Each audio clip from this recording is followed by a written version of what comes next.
facteurs de contrôle de la germination. Et le deuxième TD, maintenant, qu'on va voir, c'est l'effet des facteurs externes, cette fois-ci sur la croissance et sur des paramètres particuliers concernant un stress qu'on appelle le stress oxydatif et qu'on va bien sûr identifier au fur et à mesure au cours de ce TD. Bien, alors tout d'abord, on va définir ce que c'est qu'un stress, d'accord?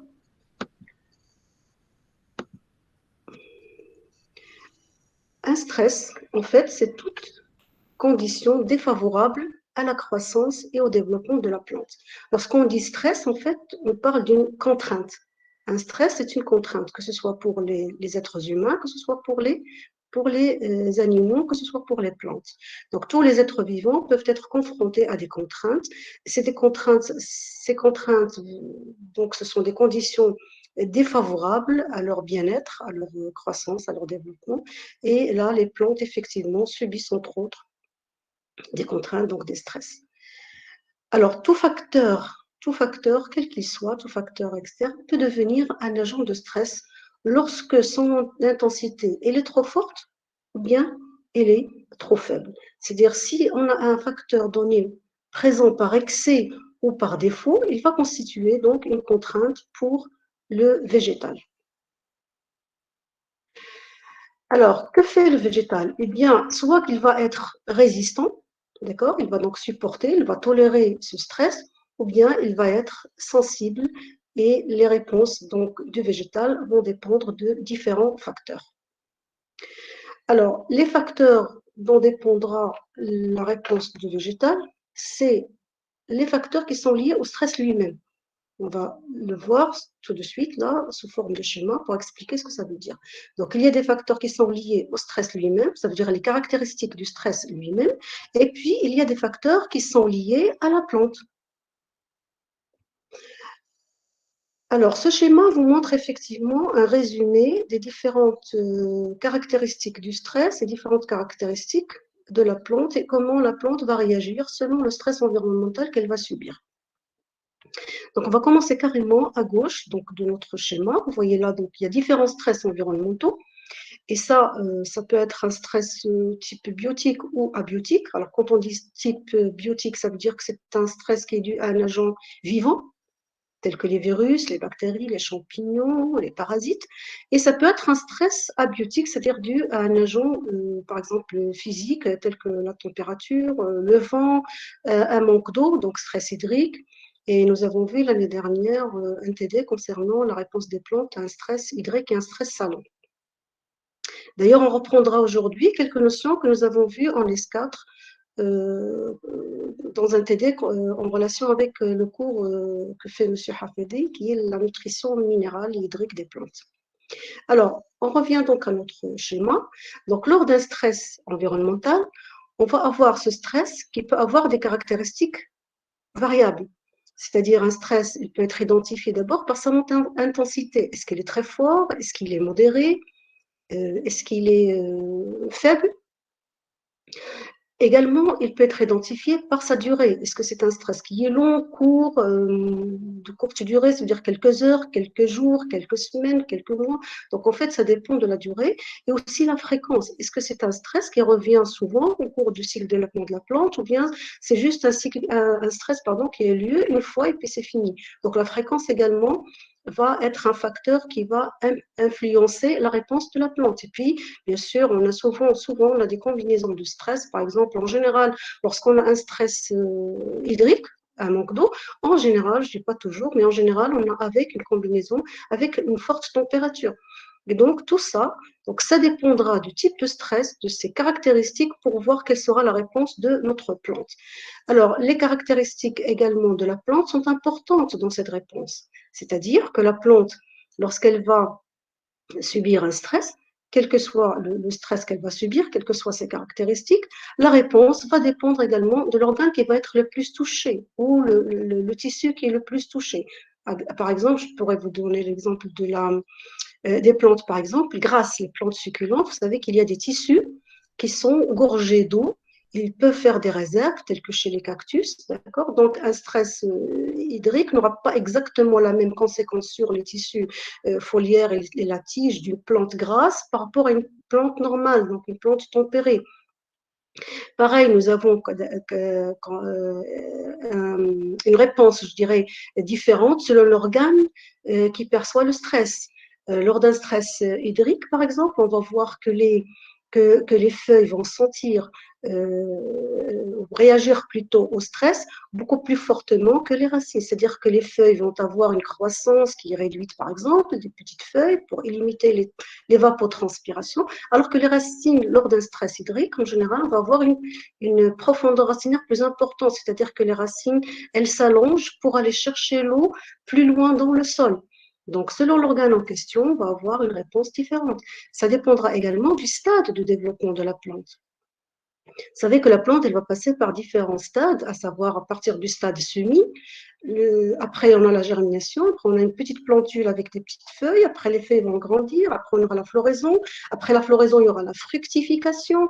Après la fructification, bien sûr, il y aura la maturation des fruits. Alors, si le stress arrive, par exemple, je donne toujours l'exemple du stress hydrique parce que c'est le plus fréquent. Donc, en cas d'un stress hydrique, par exemple, au stade germination, ben, s'il n'y a pas d'eau au moment de la germination, il n'y aura pas de germination du tout. Donc là, on n'aura pratiquement pas de développement de la plante. Si au contraire le stress arrive plus loin, c'est-à-dire plus tard dans la maturation des fruits, si le stress arrive à ce stade-là, ben, il n'aura pas d'effet parce que déjà les fruits sont en train de mûrir, donc il n'y aura pas d'effet notable. Donc la plante ne sentira pas ce stress. Mais si le stress arrive par exemple au niveau de la période, de floraison à la formation des fleurs, eh bien, ça peut affecter effectivement grandement la plante, donc ça va affecter la floraison, ça peut affecter automatiquement le rendement de la plante.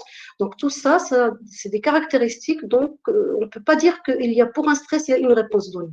Donc ça dépend des caractéristiques, comme je viens de le dire, de la plante et du stress lui-même. Et puis bien sûr, il y aura le génotype ou l'espèce elle-même qui réagit différemment selon les caractéristiques génétiques qu'elle a. Donc la réponse de la plante, ben, ça va être soit une résistance, et donc une survie et une croissance de la plante, donc une croissance plus ou moins satisfaisante, soit elle va être extrêmement sensible, donc elle ne pourra pas résister, elle va mourir. Voilà. Donc là, ce sont les différents facteurs et les différentes réponses des plantes suite à un stress. Donc on a vu que les facteurs qui influencent la réponse des plantes face à un stress environnemental sont soit des facteurs liés à la plante, c'est-à-dire l'espèce, le génotype, les conditions physiologiques, morphologiques de la plante, l'âge de la plante, type d'organes, etc. Et puis on a vu que le stress lui-même, ça dépend de ses caractéristiques, comment il est pour qu'il puisse impacter plus ou moins fort la plante. Donc ça dépendra de l'intensité, la durée, la nature de l'exposition, donc la fréquence, la combinaison avec d'autres stress. Alors, quelles sont les conséquences d'un stress? En fait, comme j'ai dit au départ, un stress peut être biotique ou abiotique. Là, nous avons un schéma qui représente différents types de stress. Par exemple, si je pars de la gauche vers la droite, donc là, je ne sais pas si vous voyez mon curseur là, on a comment dire, une lumière qui est très intense, donc un éclairement très fort, et peut engendrer un stress. Les blessures au niveau de la plante, c'est un stress. L'utilisation d'herbicides, c'est des produits chimiques, donc ils peuvent également engendrer des stress. La sénescence, c'est-à-dire la vieillesse ou le vieillissement de la plante, c'est également un stress. L'ozone, la sécheresse, donc de l'eau, ça veut dire la sécheresse, les pathogènes, donc tout agent pathogène, y compris, donc, comme j'ai dit, virus, bactéries, champignons, la température, soit les températures extrêmes, c'est-à-dire une température trop forte, une température trop basse, tout ça, ça peut engendrer donc un stress. Et bien sûr, on note également la présence de métaux lourds au niveau du sol. Vous savez que les ions minéraux, il y en a qui sont bénéfiques, mais il y a également d'autres qui sont néfastes pour la plante, tels que les métaux lourds, tels que le cadmium et autres. Donc tout ça, tous ces stress engendrent l'apparition de ce qu'on appelle des espèces réactives d'oxygène. Ces espèces réactives d'oxygène, lorsqu'ils s'accumulent, ils vont créer à l'intérieur de la plante ce qu'on appelle un stress oxydatif. Donc, tout stress environnemental engendre la création ou l'apparition d'espèces réactives d'oxygène. Et donc, on parle au niveau de la plante d'un stress oxydatif. Alors, on va voir ce que veut dire un stress oxydatif. Eh bien, tout type de stress environnemental va entraîner au niveau de la cellule une surproduction de ce qu'on appelle les radicaux libres. Les radicaux libres et particulièrement des radicaux qu'on appelle espèces réactives d'oxygène, avec l'abréviation en anglais Reactive Oxygen Species, ROS. Donc, on va utiliser ce terme ROS pour désigner les radicaux libres, spécialement les espèces réactives d'oxygène. Alors, qu'est-ce que ça veut dire un radical libre? Qu'est-ce que ça veut dire une espèce réactive d'oxygène? Alors, un radical libre, en fait, c'est un atome ou une molécule dont un ou plusieurs électrons sont célibataires sur l'orbital externe. Vous savez que les électrons, ils ont tendance à s'apparier deux à deux, et chez les radicaux libres, en fait, ce qui se passe, c'est qu'on va se retrouver avec un atome ou une molécule dont la couche externe, donc l'orbital externe, contient un seul électron libre.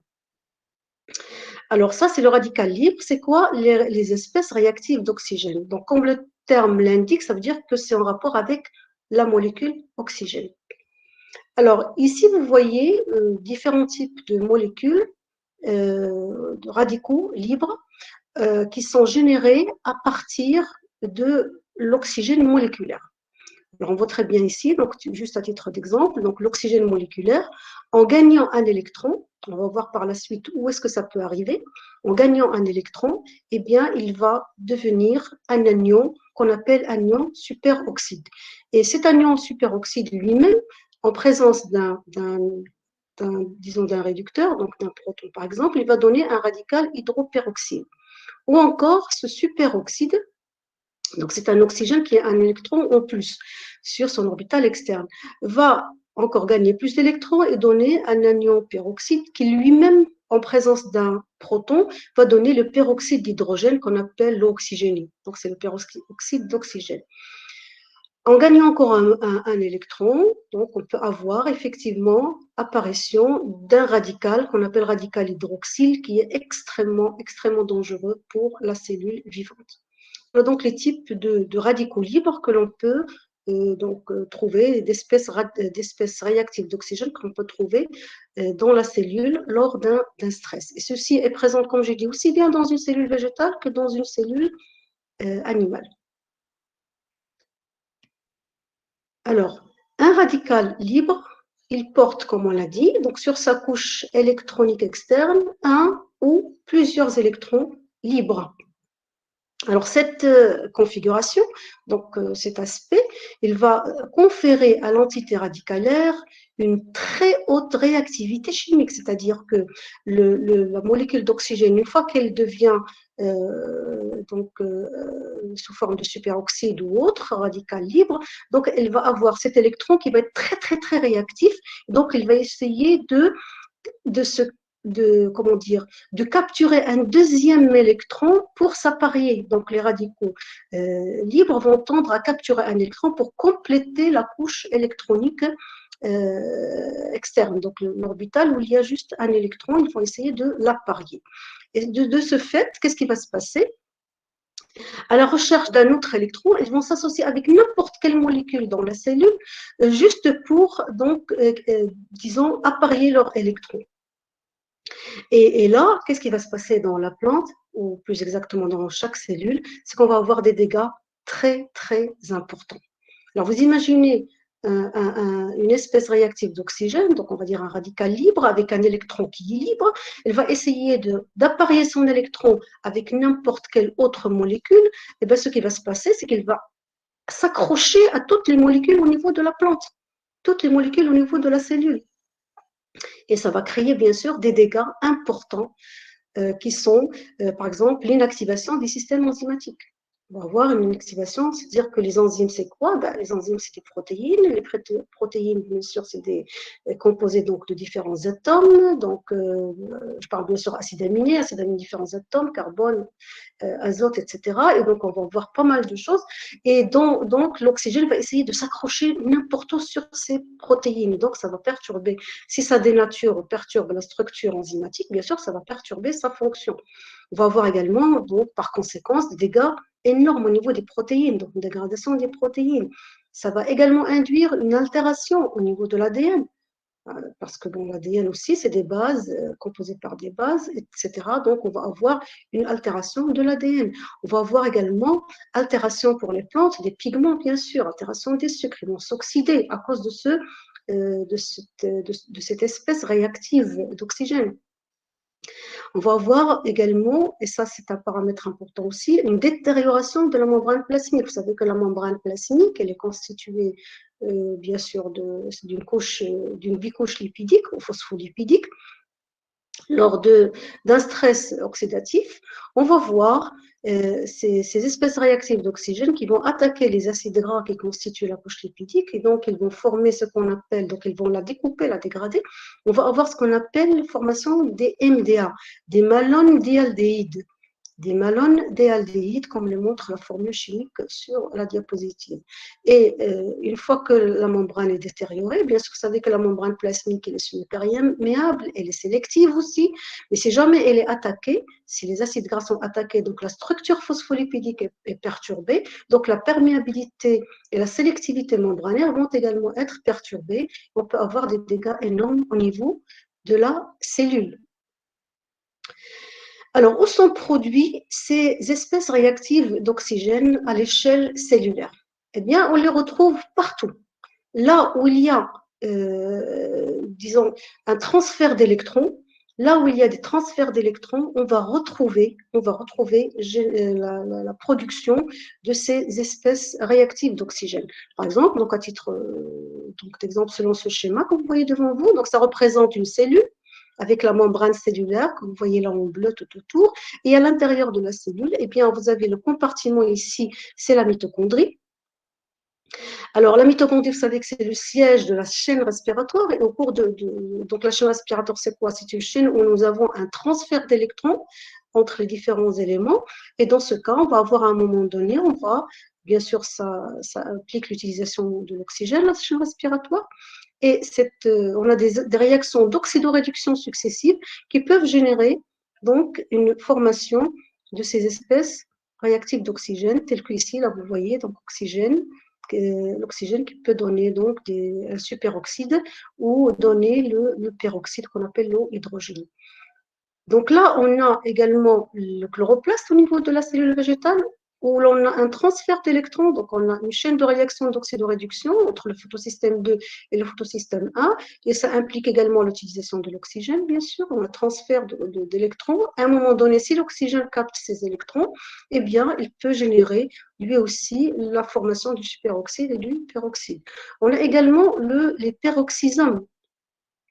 Les peroxysomes également, ça fait que c'est un siège également de transfert d'électrons. Eh bien, on peut avoir également génération ou production des espèces réactives d'oxygène à ce niveau-là. Alors, ces différents compartiments, il y a également la membrane, bien sûr, on ne peut pas oublier la membrane, parce que les espèces réactives d'oxygène peuvent également attaquer la membrane et donc former ce qu'on appelle les MDA. Et dans ce cas, on va avoir une perturbation de la physiologie, de la biochimie, donc de la cellule, et par conséquent, perturbation du fonctionnement de toute la plante. Eh bien, est-ce que ces espèces réactives d'oxygène sont produites seulement lorsqu'on a un stress? Eh bien, sachez que à l'état normal, il existe un équilibre entre les mécanismes de production de ces radicaux libres et les systèmes antioxydants. C'est-à-dire que dans une situation normale, le fonctionnement normal d'une cellule, c'est en absence de tout stress, il y a toujours cette production de radicaux libres, mais il y a un équilibre entre leur production et leur destruction, d'accord? Ou leur neutralisation, ou leur transformation. Donc, en fait, la plante, elle possède un système de défense qui est très, très bien structuré, et qu'on appelle un système antioxydant. Ça, c'est à l'état normal. Donc, on est dans une situation d'équilibre, c'est-à-dire que les espèces réactives d'oxygène qui sont formées sont neutralisées ou transformées, ou disons, on va dire neutralisées, voilà, comme ça, c'est-à-dire ils vont être repris par les antioxydants, ils vont être donc transformés, on verra tout à l'heure quelques réactions, ce qui fait que l'on va avoir tout le temps, de la balance de ces radicaux libres à l'intérieur de la cellule sans qu'ils soient nocifs. Donc, ils sont générés automatiquement, mais tant que la plante elle est saine, tant qu'il y a un système de défense qui est efficace, on n'aura pas, disons, de conséquences sur la physiologie et la biochimie de la plante. Mais on verra tout à l'heure que s'il y a perturbation, donc ça va être plutôt le contraire, ça va être autre chose. Alors, quels sont ces agents antioxydants? Alors, les systèmes de protection antioxydants dans une plante sont de deux types. Ce sont deux systèmes qui coexistent en même temps dans la cellule. Ce sont les mécanismes de défense de la plante contre ces agents ou ces espèces réactives d'oxygène. Alors, on a des systèmes de protection qui sont non enzymatiques, donc des antioxydants non enzymatiques, et on a un système de protection qui est enzymatique. Donc, on a des antioxydants non enzymatiques et d'autres qui sont des enzymes antioxydantes. Alors, on va voir des exemples des antioxydants non enzymatiques et on verra d'autres exemples pour les enzymes antioxydantes. Les antioxydants non enzymatiques, eh bien, on en a plusieurs. Ce sont des composés soit hydrophiles, soit hydrophobes. Alors, les composés hydrophiles, ils sont présents dans la phase aqueuse de la cellule, tels que le glutathion, l'ascorbate. Alors, l'ascorbate, c'est la vitamine C que vous connaissez. La cystéine aussi, la vitamine E, le tocopherol, l'acide urique et d'autres composés phénoliques, etc. Donc, il y a plusieurs agents, mais les plus importants ou les plus célèbres, on va dire, ce sont ceux que je viens de citer, glutathion, vitamine C, vitamine E, la cystéine et les composés phénoliques. Pour ce qui est des antioxydants, toujours non enzymatiques, mais cette fois-ci lipophiles, on a surtout, ils sont présents surtout dans la membrane cellulaire, puisque la membrane, elle est, comme on a dit, elle est phospholipidique. Donc, ces composés lipophiles, alors, ils sont essentiellement les caroténoïdes, les xanthophiles, l'ubiquinol, la bilirubine, la vitamine D et autres. Donc, ceux-là, ce sont les agents de protection contre les espèces réactives d'oxygène que l'on peut trouver dans la cellule et qui ne sont pas enzymatiques. Alors, de l'autre côté, on a un autre type d'agents protecteurs, ce sont les enzymes antioxydantes. Alors, les plus célèbres, les plus étudiés, c'est la superoxyde dismutase, qu'on appelle abréviation SOD, donc superoxyde et dismutase. On a la catalase, abréviation CAT, et les peroxydases, il y en a plusieurs, il y a plusieurs types de peroxydases selon le substrat de l'enzyme qu'on appelle les POX. D'accord? Il y a d'autres enzymes, bien sûr, que l'on n'a pas citées. Mais là, j'ai juste mentionné celles que l'on va voir au cours de ce TD. Alors, les enzymes antioxydantes, donc chacune elle a bien sûr une fonction à accomplir. Alors, à titre d'exemple, vous voyez là, par exemple, lorsqu'on a la génération de l'eau oxygénée, donc H2PO2, l'hydroxyde, pardon, le peroxyde, alors il est pris, c'est un substrat pour deux types d'enzymes, les peroxydases, donc les POX, et les catalases.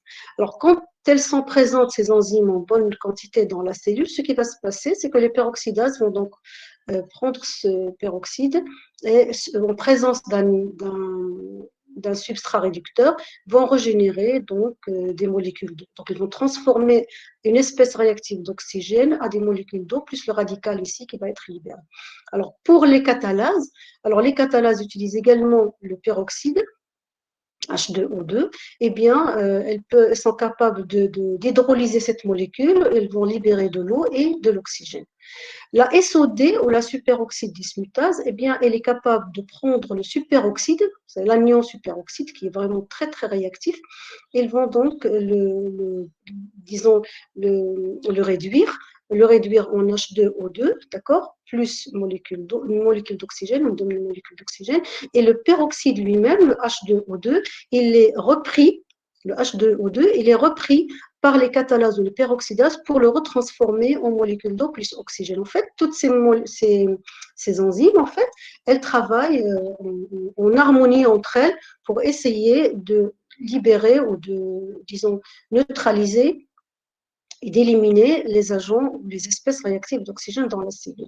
Alors là, on vous montre une interaction des différentes enzymes antioxydantes dans la lutte contre les espèces réactives d'oxygène. Alors, comme on l'a vu, donc l'oxygène, lorsqu'il gagne une molécule, donc il devient le superoxyde.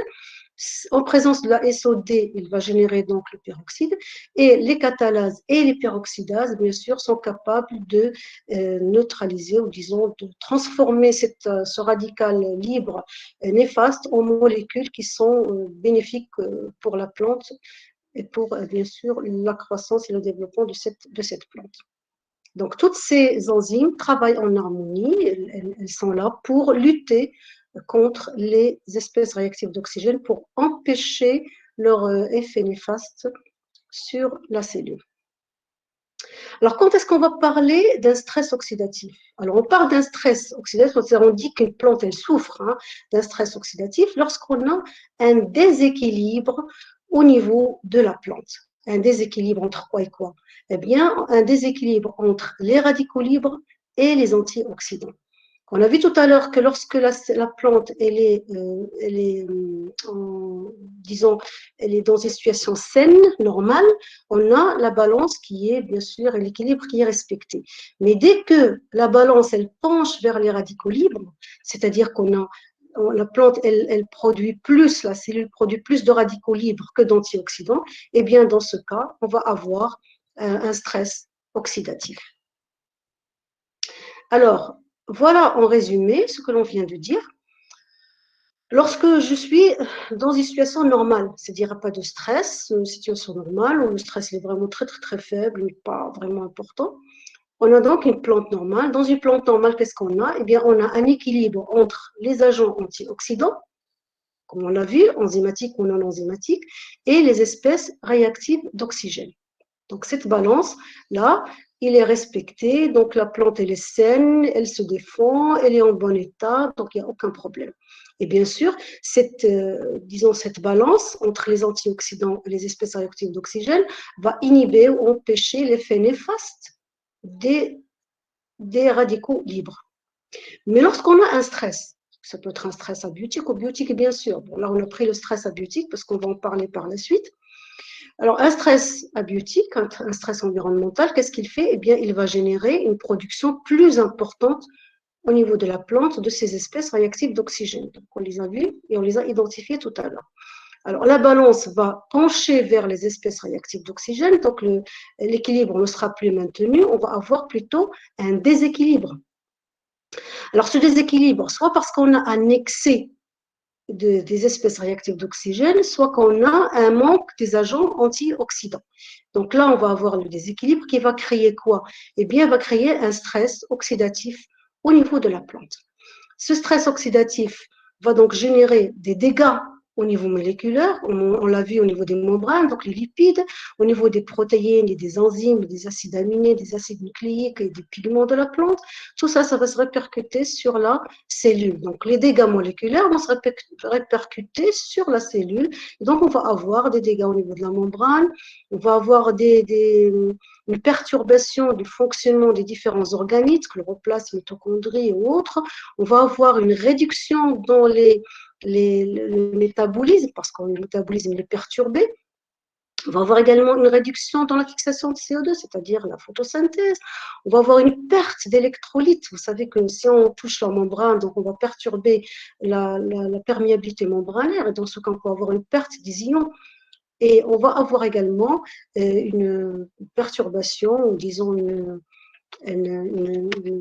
altération, voilà, une altération au niveau de l'ADN, et on peut même avoir des mutations. Donc, tous ces dégâts, ils peuvent générer, bien sûr, ils vont générer la mort de la cellule, d'accord, et la croissance, elle va être affectée, et le rendement sera également affecté avec une grande amplitude. Voilà donc pour disons, cette partie qui était une introduction pour votre TD.